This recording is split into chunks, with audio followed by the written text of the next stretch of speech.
Welcome to your channel Beyond the Briefcase. So, today I'm here with a new topic, Section 13 of the Transfer of Property Act 1882. So, the Section 13 of Transfer of Property Act 1882 is a very important section that is titled as Transfer for the Benefit of an Unborn Person. A person who has not yet been born. How can a transfer of property could take place for such a person? This is what is addressed under this section, and we'll go further understanding what does this section talks about. So I'll be firstly explaining this section from the Bare Act, and then also would be telling you some interesting facts that will make you better able to understand this section. So this section says that where on a transfer of property and interest therein is created for the benefit of a person not in existence at the date of transfer. So basically what is happening is there is a transfer of property happening and an interest is being created for benefit of a person who has not yet come into existence when this transfer of property is taking place. Further, this section states that subject to a prior interest created by the same transfer. This transfer, which is now creating an interest for the benefit of a person who has not yet come into existence, is also creating what it is creating is a prior interest. Prior interest, okay. So, in an easy manner, there is a transfer. First transfer of property is for the person who has not yet come into existence. And secondly, there is a prior interest also being created by the same transfer. Okay, the interest created for the benefit of such person shall not take effect unless it extends to the whole of the remaining interest of transfer in the property. So this line and the whole section would be better able to be understood through an illustration. So I'll be explaining the illustration that is stated in the Bare Act for your better understanding, and it goes as A transfers property of which he is the owner to B. So basically there is a party A who is the owner of a property and he is transferring the property to B in trust. So basically B would be the trustee of such a property. He'll be the trustee. He'll keep the property to his part only for the benefit of some other persons. Now understand this illustration. It says that to be in trust for whom? A as well as his intended wife, his wife successively for their lives. So for the whole lives, that is the period for which A is alive as well as his wife is alive, B will firstly hold the property which the owner, that is A, has transferred to him as in the position of trustee for A and his wife for the whole period of their living, that is the period they will be alive. And then after that, when they die, after the death of the survivor, for the eldest son that they intend to have from their marriage, A and his wife intend to have from their marriage, and this would be also till the life of the eldest son. That is, after A and his wife, the property would be held by B as a trustee till the eldest son is alive. And after his death, for any of A's second son, that is after the death of the eldest son, any other son that is born would have the property held for him by in trust by B, and the interest so created for the benefit. Now it says that the interest so created for the benefit of the eldest son does not take effect. That is the effect here on the second stage where the interest was transferred to the eldest son failed. And what is now it is stating that it says that because it did not extend to the whole of the A's remaining interest in the property. the most basic thing that I haven't explained you now comes into our question here. It had earlier said in the section that the extent to the extent the transfer should take place should be to the absolute interest in the property and not to any remaining interest anything else. So what happens here is basically that the whole of the A's remaining interest in the property does not extends to the eldest son, and now the chain breaks and this section would fail. I will able to better and make you understand this further with the parts that I will cover. Basically, section 13 says that for the transfer to an unborn person, it is important that there must be a prior interest in place. And the transfer that is happening must be of the absolute interest. What we saw in the illustration was the absolute interest was failed to transfer to the eldest son, and thus the whole transaction in itself failed. But for your better understanding, I'll make you understand it in small parts, and you will be able to learn this section for your whole life. So basically, section 13 firstly talks about transfer to whom? An unborn person, right?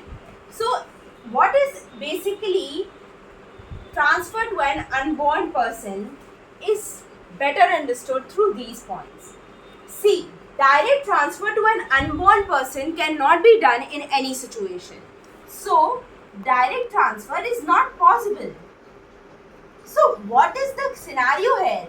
You are also talking about the transfer to an unborn person, and you are also saying that direct transfer could not take place. What are you trying to say? I am trying to say is that there should be a prior interest created, only then a transfer could be issued or made in the favor of an unborn person. So, what is basically an unborn person? Who is an unborn person has not been clearly defined under the Act, but it means a person who is not even in existence in her mother's womb. So, when he is not in existence in a mother's womb, a person who has no existence, who has no sign that he'll come in this world, how can a transfer take place for him? But Transfer of Property Act has made a provision for this. Isn't it interesting? It is. So, property can be transferred to a child in mother's womb. So, existence में अगर नहीं है, then the transfer could not take place. Only transfer could take place when a child is in mother's womb. Basically, I am trying to make you understand that I am not here to confuse. I am going to explain you the topic once again in short that unborn person can be also defined as a person who is not even in existence in a mother's womb. But transferee, to become a competent transferee, it is important that the child has been conceived and is now in her mother's womb. So basically, a child in mother's womb or a child on ventre sa mère.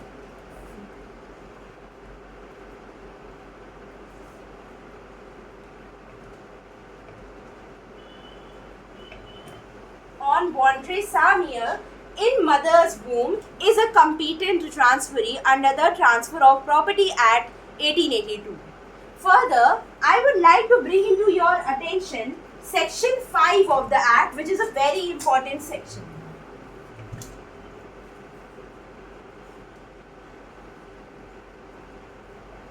Section 5 of the Act has made provision and clearly states that transfer of property under the Transfer of Property Act could only be inter vivos. Inter vivos mean that it could only happen between two living persons. So, isn't it contrary? No, it isn't. Because if you see in literal terms, the child has existence in her mother's womb. Yet there are certain things that you need to understand about this. So basically, I have discussed with you three things. Unborn person, section 13 and its illustration, as well as section 5. But correlating all these things would make us have a better understanding. So, I have already explained you unborn person could have two meanings. A person, or basically one who is in the womb, that is, who is in the womb at the date of transfer, that is, he has already been conceived, and a person who is not in the womb of her mother on the date of transfer, that is, he is yet to be conceived. So what happens? This person could be said into be in existence as per Transfer of Property Act, and thus, as Section 5 applies to inter-wifehouse transfers, Section 5 would apply in this case where the person has been conceived. But in the case where a person has not been conceived and is yet to be conceived, and on the date of transfer is not in existence in the womb of a mother, Section 13 would apply in such a case. So basically this was only the part 1 of the video. In the part 2, I would deal with this Section 13 in detail and with its essentials. You must watch it. But I would like to conclude my video by telling you a bonus point. That is Section 20 of the Hindu Succession Act and how it applies to this scenario. So basically Section 20 of Hindu Succession Act is a very important section, and it states that it basically is titled as Right of Child in Womb, and it states a child who was in the womb at the time of death of an intestate. Intestate basically means when a person has left his will behind. It is said that it is a testate succession, but in the case when the will is not left by the person who is dying, that whom he wants to basically transfer his property after his death, in that case it is an intestate succession. And who is continuing with the section, and who is subsequently born alive has the same right to inherit as if he or she had been born before the death of the intestate, and the inheritance shall be deemed to vest in such a case with effect from the date of death of intestate.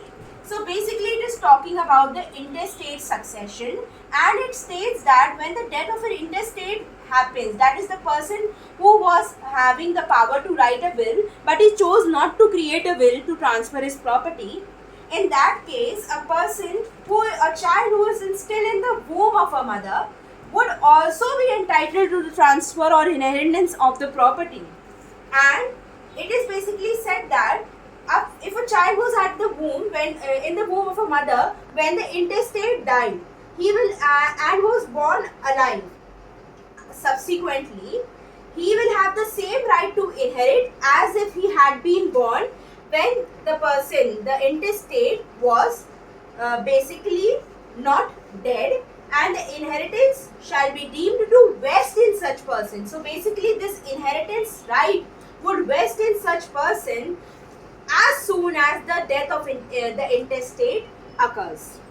So it basically in very literal and easy terms says that a person who is in the womb has also been recognized under the Hindu Succession Act to have the intestate's property inherited to himself. Thank you for watching the video. I hope you liked this one and would continue to be with me in part 2 of the video.